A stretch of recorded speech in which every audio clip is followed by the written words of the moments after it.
Hello guys, आज हम लोग देखेंगे कि कंप्रेसर की वायरिंग कैसे करते हैं। इसको समझने के लिए पहले हमको जानना होगा कि इसमें कितने वायर आते हैं। यहाँ हम देख सकते हैं 3 वायर आते हैं जो कि कॉमन रनिंग और स्टार्टिंग के लिए होता है। जैसे कि ये देख रहे हैं कॉमन, सी से कॉमन यानी ये कॉमन की सप्लाई है, और ये एस से स्टार्टिंग है, और इस साइड में आर है, ये यानी कि रनिंग का है।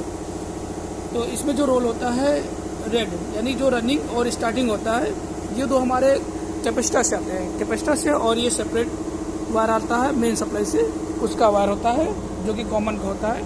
तो ये हमारा कैपेसिटर है। कैपेसिटर में हम लोग अगर इसकी देखना कि किस पे लगाएंगे रनिंग और स्टार्टिंग, तो किसी के हम 4 जैक दिए थे, देखिए 1 2 3, और इस साइड ये 4, और किसी के में 2 पिन दिए हैं, देखिए 2 या सिंगल पिन दिया होता है, तो उसमें हम लोग लगा देते हैं। ये हमारा स्टार्टिंग है, स्टार्टिंग का लगा दिया, और जो हमारा रनिंग है ये रेड रनिंग को उसके बगल में लगाते हैं, यानी कि ये देखिए अलग अलग से दोनों लगा दिया हुआ है।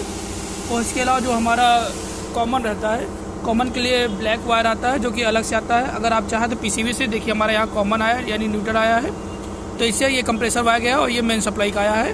तो यहाँ से दे सकते हैं, या फिर इन दोनों को लूप भी कर सकते हैं, जिससे कि पीसीबी का रोल खत्म हो जाता है यहाँ से। तो आप डायरेक्ट कंप्रेसर स्टार्ट कर सकते हैं। और एक वायर यहाँ पे लग गया हमारा ब्लैक पे, यानी कि हमारा ये कॉमन हो गया, और एक रनिंग पे लगता है। तो रनिंग के लिए हम लोग देखिए ये लूपिंग की गई है, दोनों चाहे एक साथ दे सकते हैं या फिर बगल वाले जैक पे दे सकते हैं। तो ये हमारा एक वायर यहाँ पे आता है मेन सप्लाई का, और एक ब्लैक पे आता है। और स्टार्टिंग को हम लोग ऐसे ही रखते हैं, उस पर कोई वायरिंग नहीं देते हैं। तो फ्रेंड, ऐसे ही करनी है वायरिंग।